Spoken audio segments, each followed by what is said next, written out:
Great. Welcome, Arjun. So I want to start with something. You became co-CEO of Kraken in November, and you gave an interview to Semaphore, and you mentioned in it something that surprised me when you were asked kind of what led to the transition to you becoming the co-CEO with Jesse Powell, the co-founder, deciding that they wanted you to lead the business.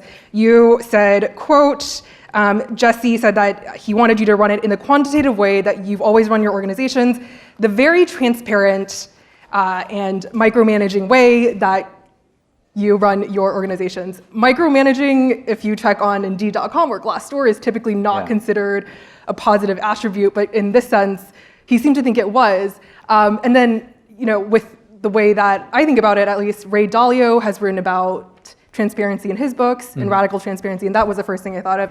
So can you dive a little deeper about what that means, micromanaging, and what that actually looks like within Kraken? Yeah, so I think generally it's considered negative because when I was working at Yahoo, like Marissa Mayer was considered a micromanager, and so we would line up basically like in a school bus line, trying to get to the office and get like a UI UX approved, and so I would say like that's the epitome of sort of a nightmare. When we say micromanage, it's just mostly just playing the field in the game. So if you are managing any asset or product, what you typically see is folks get further and further away from what the product looks like, what the customers do.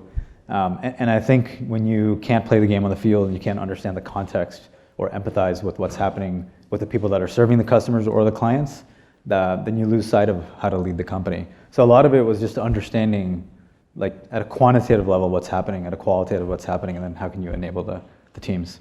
Okay, so it's about you being closer to your employees, like you're putting yourself on the product level, not necessarily you're going, and I mean, Dalio in his book says you have to be willing to shoot the people you love. It's not that kind of radical transparency. Yeah, I don't think I would shoot the people I love. But I think it's more, each team, each context, each product is different. And so taking a step back, I was an entrepreneur for a lot of failed companies, and so you kind of learn along the way what works, what doesn't. And then as we moved forward and we were successful, especially in games, which is one of the companies that I ran, for mobile and social gaming, it's kind of a war zone, and you got to build products for your customers that I like to say that are whimsical. You kind of have to have those moments that people get excited about. And so you fast forward all of the infrastructure you build in order to make that happen for financial services that are technically boring, but you want someone who holds an app in their hand or comes to a website to use the product that feels good. They feel enabled and they feel like they can win in some cases. And so I would like to see our customers smile while they have their app in the hand, no matter what they have. I'm going to pull out another quote because you are online as a tech CEO. You tweeted out, I think in January or February, so this would have been, for timeline for folks, this was about 2 weeks before Jamie Dimon had his hot mic moment. He was recorded with the leaked audio using expletives, telling people to return to work. You tweeted out, yes, we're 100% working from our office at home. Why have you taken, the logic between on at least working in office is it's higher productivity, but you've taken a different stance on that? Or is there different numbers? Why have you taken that particular stance? I just don't think there's a perfect model. If you are on the factory floor, of course you can't work from home. So in our portfolio at Tribe Capital, we have a set of companies that do production in biopharma and production for robots. And it's just a production company. And so you got to be there on the floor, and you just have to be there. And so understand from brainstorming to instrumentation to production. That makes sense. But as a capital allocator, you're always interviewing people, you're always meeting people, so you're on the go. The job is more naturally remote. And then when you think about building software, depending on what you're building, you're going to be spending time either with your team brainstorming. So I'd actually say that if you segment what people do at any given stage, 0 to 1, you're brainstorming, you're with people. Once you get a product out to scale, you're starting to add more functionalities. That becomes much more remote and repetitive. And as you're scaling other parts of the your product, as we do at Kraken, we're 100% fully remote. Most people are working from home for our product, our engineering and design team. But the first new products that we build, all those teams are we're in a garage, we're in an apartment building. It doesn't matter. We're just trying to get things out as quickly as possible.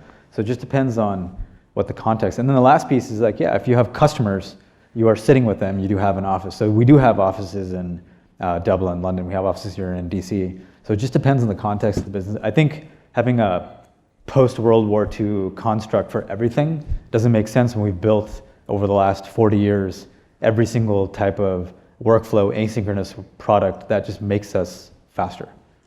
Got it. So different stages of product, different needs equals maybe work from home, maybe from the office. I mean, you're here, so you're like with people. Yes. So it makes sense that you're going to be within an environment.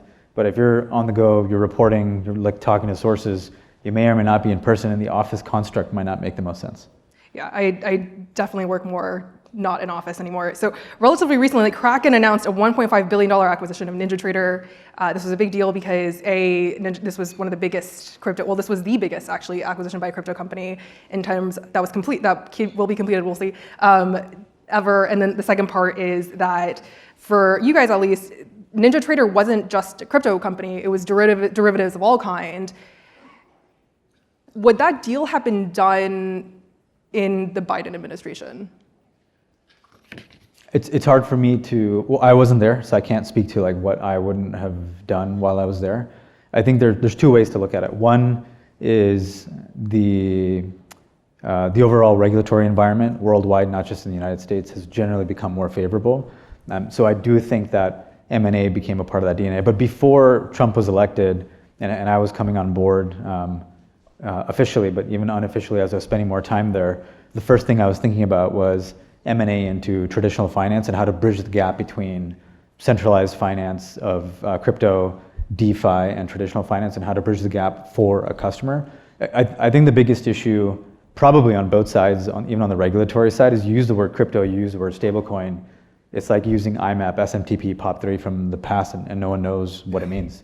And so I think having a human element of why a stablecoin yield is really important for individuals in emerging markets is a priority. Why we can bring down the cost of remittances spread from 7 to 1 to 25 basis points should be a part of the conversation. And that's what crypto enables. And so when we were thinking about what are the steps we want to take at Kraken moving forward, is that we have our exchange layer, our liquidity layer, our technology layer. What else can it enable? And so one of my goals at Kraken over the next 10 years is how do we just get more free products out there for the underbanked? How do we get more free products out there for the average consumer that enable crypto, where the monetization layer isn't a part of the overall value proposition? Right, but it's also outside of crypto as well that you're looking at. It's not outside of crypto. It's crypto enables us to be able to build those products, even if it's in traditional finance. Right. There's rumors on the street that you're also kind of in a battle, so to speak, about buying a potential other asset. You're very open to M&A, Deribit. So another kind of derivatives crypto business. Coinbase is reportedly in talks to also acquire them to $4 to $5 billion. So this would be huge deal. And I'm wondering like why now? And then also, are you still in that conversation? Yeah, I think look, our job within Kraken, my corp dev team, my biz dev team, biz ops team, partnerships team, we talk to everyone at any given moment. And so when we see opportunity sets that could help enhance our business, we're obviously going to talk to them. And so Deribit was one of those companies that we've engaged with, not just as, hey, does it make sense to acquire, but like how does it make sense for us to be able to partner into futures, derivatives, and options, especially if you go back to what traditional markets and finance used to look like in the mid to late 90s. The options market just kind of exploded in a way that was sort of conducive for the financial markets. And so I think crypto is going to do the same thing, but I think it's going to be 1,000x from what we see today. And so it's one of the reasons why we acquired Ninja, was that we wanted to sort of pay, in my opinion, an honor to what already exists here in the United States, again, bridging that gap. And so Deribit was one of many conversations, and we just decided to move in another direction. Right. And it sounds like you guys, okay, so it was and no longer is part of the conversation. It's not, no. It's no longer part of the conversation. All right, so I want to ask you also, like you guys are known, in comparison to Coinbase, right? Kraken is known as positioning itself as for investors that are more professional, they might be a little more knowledgeable about the space, right? And so one thing that struck me is you guys have market share. You grew rapidly last year. You have market share in the US and in Europe. But you guys aren't in New York City because you don't have the BIT license. And Jesse previously took a stance against that. And I'm curious, is that something that's going to change? Are you looking to get into New York City? Yeah, so I think taking a step back, the most important thing that we care about is servicing our customers and clients. And the reason I use those two is that a lot of our professional traders are our clients. And then as we build out more products that are, again, cheaper, better, faster in terms of payments, then we think of them as customers. And so in order to service those customers across the board, we will be looking into expanding into all markets, including like New York. I think of it as a market. Okay. So at some point we'll think about what it means to re-enter there. But that would be from an exchange perspective versus a typical product perspective. So those are different products that we have from a regulatory environment. So the answer is yes, we'll be looking at New York. Okay, BIT licenses maybe?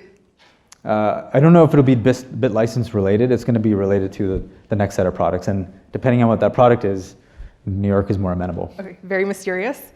All right, so the other part to this is you guys are and have been in the IPO rumor mill for a while now. And I think the last story that came out said that you guys were going to try and go public in 2026, maybe. You guys do have a lot of the check marks that you would need, right? You're over $1 billion in revenue as of last, or like you were close to that as of last year, if I'm correct. 2024 was $1.5 billion. Yep. And then you hit profitability, right?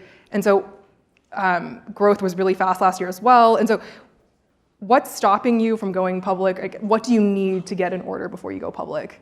So what's great about the company and why we never had to rely on venture capital, and I'm kind of deminimizing myself on my other venture capital hat, is that we were profitable since day one. So we didn't have this issue of we needed to raise a ton of capital in order to grow inorganically. We just grew with our customer base. And our customer base were some of our prime allocators into the company in the first place. So I think in Cume, we raised less than between 25 and 30, I'm forgetting the exact number, ever.